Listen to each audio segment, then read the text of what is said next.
So ఒకటి నేను అడుగుతాను, 2001లో కూడా ఇష్యూ వచ్చింది, డీలిమిటేషన్ ఇష్యూ. వాజ్పేయి అప్పుడు ప్రధానమంత్రిగా ఉన్నారు. ఆయన ఏం చేశారు, డీలిమిటేషన్ సేమ్ 543 పార్లమెంట్ కాన్స్టిట్యున్సీస్ ఉంచి 1971 జనాభా లెక్కల ప్రకారమే ఆయన డీలిమిటేషన్ ఇంప్లిమెంట్ చేశారు. సో ఇప్పుడు మోడీ ప్రభుత్వం కూడా అదే చేయొచ్చు కదా. 1970 సార్ ఏం చేస్తారో మోడీ ప్రభుత్వం నిర్ణయం చేసినప్పుడు తెలుస్తుంది, కానీ ఇక అదే 1970 పట్టుకొని ఇలాడతారు ఇంకా 100 ఏళ్ళు కూడా. మరి మన తెలంగాణ కూడా తగ్గుద్ది కదా అట్లా అయితే. ఎందుకు తగ్గుతుంది అండి? అదే రేషియో ఏమి తగ్గదు, రేషియో ఏం పెద్ద తేడా లేదు. ఇప్పుడు ఎవరి సీట్లు కూడా తగ్గవు.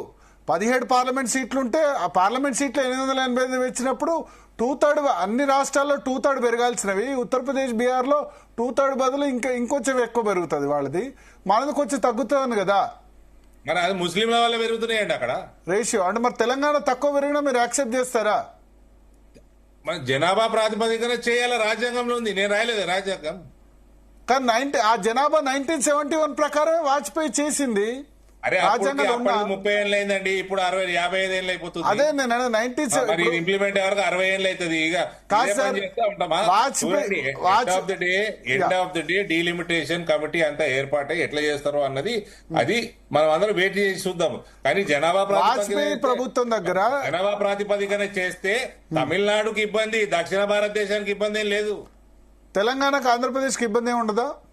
ఏముంటదండి, ఈ రెండు కూడా ఆల్మోస్ట్ 2.4, 2.5, 2.3 టైమ్స్ పెరిగినాయి కదా అన్ని.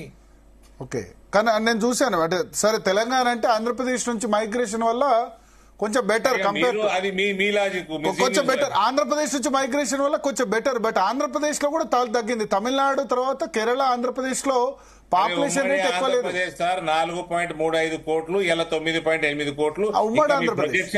మీ దగ్గర ఉన్న ప్రొజెక్షన్స్ కరెక్ట్ అని ఎట్లా తెలుసా అండి మీకు? రేవంత్ రెడ్డి చేసిన సెన్సస్ లో మీరు 3.55 కోట్లు అన్నారు. 4.4 కోట్ల కంటే తక్కువ ఉండదు తెలంగాణ జనాభా. 90 లక్షల మంది తక్కువ చూపించారు మీరు. Okay okay. సో దొంగ ప్రొజెక్షన్ల మీద ఈ దొంగ లెక్కలన్నీ ఇప్పుడు కేవలం తమిళనాడు ఒకటే పెరగలేదు. ఓకే, తమిళనాడు పెరగలేదు, దక్షిణ భారతం రుద్దుతాము, మొత్తం భారతదేశానికి రుద్దుతాం అంటే అట్లా. ఆయనకు ఎలక్షన్లు వస్తున్నాయి, చేసింది దొంగ పరిపాలన, చేసినవన్నీ స్కాములు, దగులుబాజీ పాలన.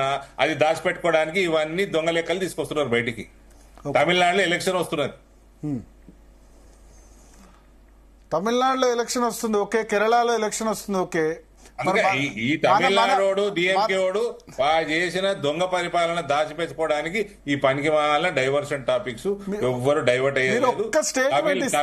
తమిళనాడు ప్రాంతం వాళ్ళు సీట్లు ఎక్కువ పోవాలంటే ఇప్పుడు మన చంద్రబాబు నాయుడు గారు అన్నారు, నేను విన్నాను, 3 4 కనండి, జనాభా పెంచుకోండి అన్నారు. మీరు కూడా పెంచుకోండి. ఎవరు ఆపుతున్నారండి?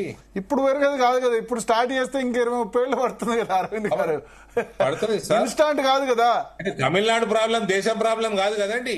మనకు కూడా, ఆంధ్రప్రదేశ్ కూడా ప్రాబ్లమే. ఏం ప్రాబ్లం లేదండి తెలంగాణకు.